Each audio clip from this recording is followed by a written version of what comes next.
بله پوښتنه دا ده شیخ صاحب چې د زنانو په لمس کولو یعنې لاس وروړلو باندې یا ښکلولو باندې اودس ماتېږي؟ په دې باب کې هم د فقهای کرامو اختلاف دی. بعضې علما وایي چې په دې اودس ماتېږي او هغوی استدلال د قرآن کریم د دې آیت نه کړی دی چې او لامستم النساء فلم تجدوا ماء فتیمموا، چې قرآن کریم د اودس په نواقضو کې ملامست النساء راوړی دی،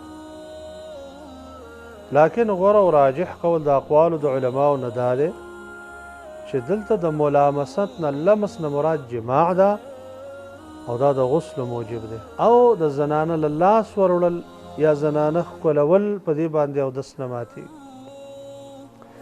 دې دپاره دلیل حدیث دی د عایشه صدیقه رضی الله تعالی عنها. هغه فرمایي وی کنت معترضة امام رسول الله صلی الله علیه وسلم ورجلی فی قبلته فاذا سجد غمزني. زه یو ځلې د رسول الله صلی الله علیه وسلم مخې ته داسې پرته وم لکه جنازه چې د منځګزار مخې ته د جنازه کوونکو مخې ته پرته. رسول الله صلی الله علیه وسلم چې به کله زما د خپې د نبی اسلام د قبلې په ځای کې نو کله چې به رسول الله صلی الله علیه وسلم سجدې له راته نو زما په دې خپو باندې به چونډه راولګوله، ما به د خپې راغونډې او چې کله به رسول الله صلی الله علیه وسلم بېرته پاڅېدلو ما به بیا خپې خورې کړې، بیا چې به راغلی بیا به راباندې چونډه راولګوله.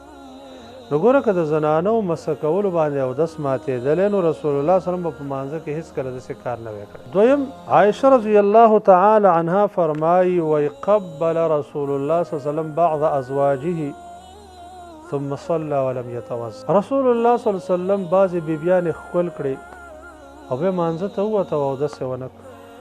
که په ښکلولو باندې اودس ماتېدلی رسول الله صلی الله علیه وسلم به داسې عمل چلی نه وی کړی. دریم رسول الله صلی الله علیه وسلم د جماعت مونځ کو او امامه بنت العاص دا یې رسول الله صلی الله علیه وسلم لمسی وه او دا رسول الله صلی الله علیه وسلم په خپلو اوږو باندې کېنولې وه. فاذا سجد وضعها واذا قام حملها. رسول الله صلی الله علیه وسلم چې به کله مانځله ته دا به یې کېنوله چې کله به راپاڅېدلو دا به یې بېرته اوږو باندې که د زنانه په لاس وروړلو باندې اودس ماتېدلی نو دا خو ټول مانځه کې ښکته کول او پورته کول نو ده به اودس مات شوی حال دا دی چې اودس مات نه شو. نبي اسلام په دې طریقه باندې لمونځ وکړو.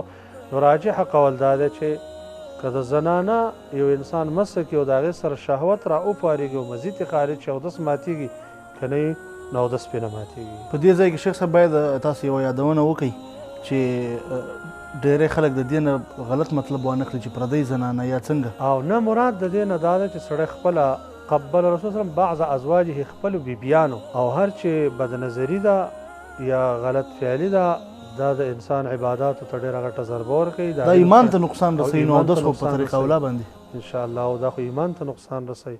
نو اودس خو بالطریقې الاوله